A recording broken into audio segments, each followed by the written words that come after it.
It's possible to have several liquids present at the same time, coexisting liquid phases. In fact, you can envision yourself pretty easily taking a graduated cylinder and putting some mercury in it, and then pouring some water on top of that. And you may know that mercury's got metallic bonding, water does not. It's got hydrogen bonding, and these things are so dissimilar they just won't mix. And then I could add some hydrocarbon, some sort of, maybe I could put some sort of oil up here, and oil and water won't mix. And in fact, I could mix some other materials, for instance, many fluorocarbons will not mix with hydrocarbons. And so I could have many layers of coexisting liquid phases. So let's look at a liquid-liquid phase diagram. So in a liquid-liquid phase diagram, we've got a temperature composition set up like this, and we have something that separates into two different liquids. And the most common one is the one I'll draw first, where we have liquid 1 and liquid 2, and we can see liquid 1 is predominantly compound A, liquid 2 is predominantly compound B, and the liquids have some solubility. If I take liquid A and start adding B, at first I just have one layer, but if I keep adding enough B, eventually I exceed the solubility of A and B, and I get this area here where I have liquid 1 plus liquid 2. In other words, I have two layers in the, for instance, like two layers in a SEP funnel. And if I have B and start adding A, at first it's just one layer, but eventually I'll get two layers. And if I go high enough in temperature, I'll just have one layer. Okay, this is the most common kind of liquid-liquid phase diagram. And this point up here is called a critical point. And it's similar to the critical points we saw before. I'll talk about that on the next page. Let's look what happens when we raise the temperature. So let's go ahead and imagine that we have that same phase diagram I showed you earlier. And so just to annotate it really quickly, once we draw this, you should be able to yourself label the two-phase region, right? You have to have a two-phase region between between two one-phase regions. So you can see what happens. Let's imagine I take a vial that has this overall composition and I heat it up. Okay? You can see that at first I have liquid 1 and liquid 2, and if we were to draw a vial to see what it would look like if we had a glass vial, we'd see, let's imagine that liquid 1 is the heavier of the two phases.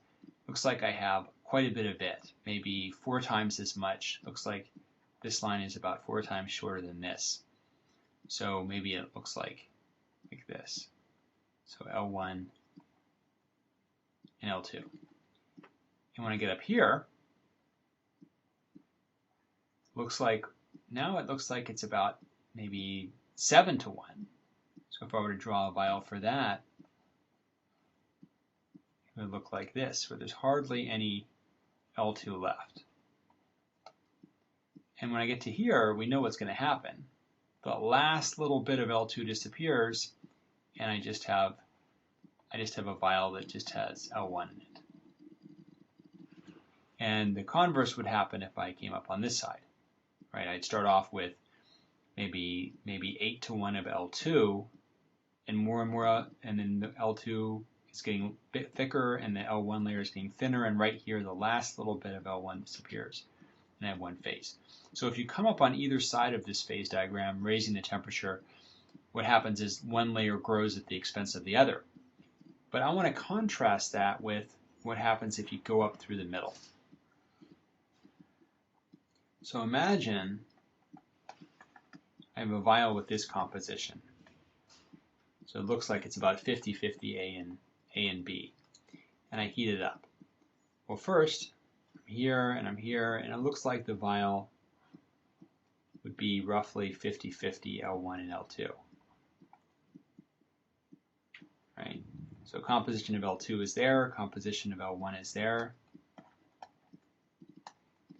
And the lever rule gives you the relative amount. So the amount of L1 is proportional to this length, the amount of L2 is proportional to this. Notice they're opposite.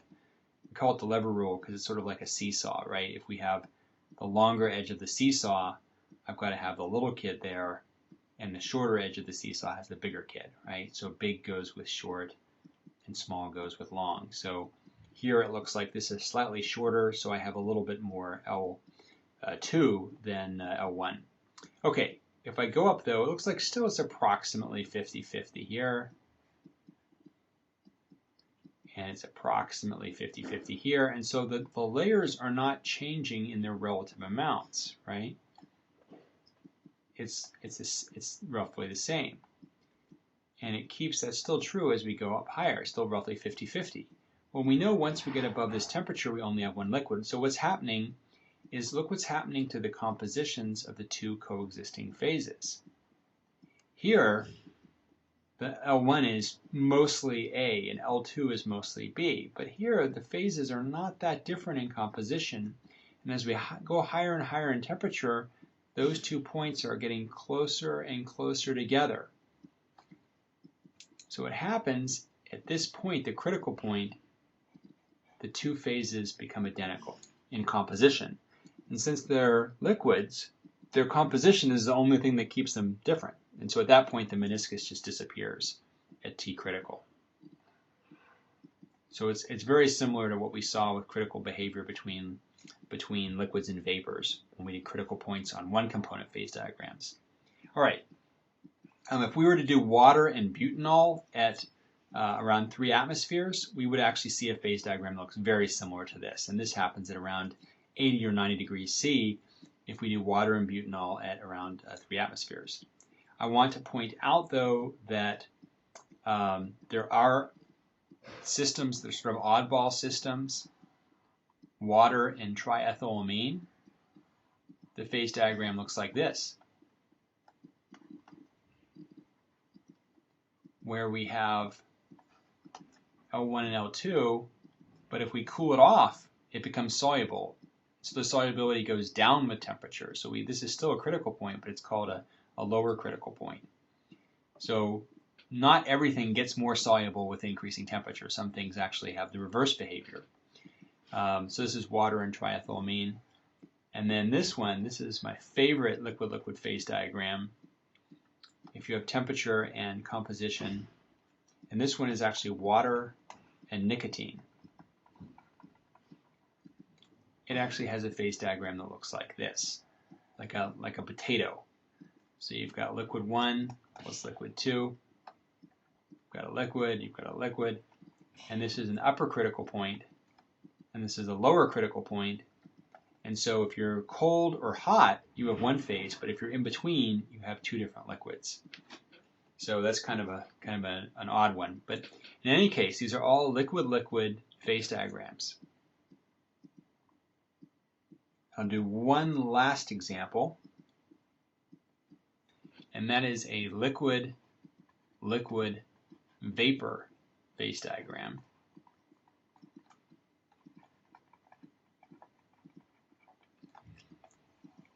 And if we draw 2 liquids that are insoluble in one another,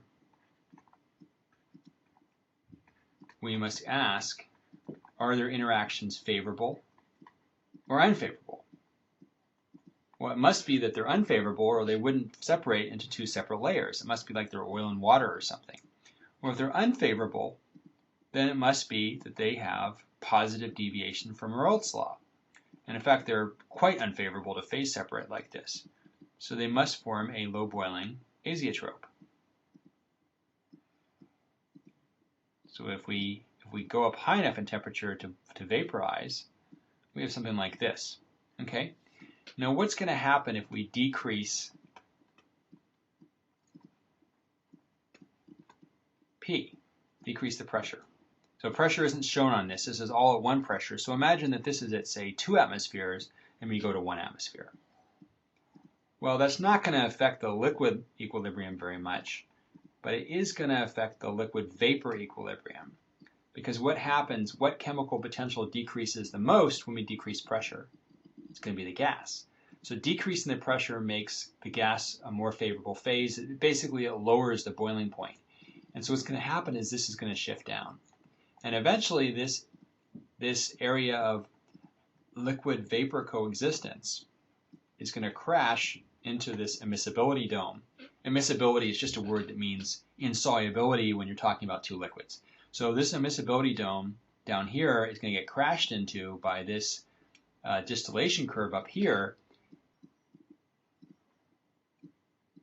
Okay, so you get the idea. Something like this. So we have L1, we have L2, we have vapor. And here's our three-phase coexistence line. And it's it should remind you a little bit of the eutectic phase diagram in solid-liquid phases, because if we're anywhere along this line, we have three different phases in equilibrium. We have liquid, and vapor. So if we were to look at a vial, if we were to look at our sample chamber, we'd actually have three layers in there, right? We'd have the heavier liquid, the lighter liquid, and then we'd have vapor, and they're all in mutual equilibrium. And of course, like I said, they're in layers. These two liquids don't mix. And so this is what happens if you distill something like an essential oil using steam distillation. You end up in your reaction vessel having liquid and your oil and your liquid, and then the vapor.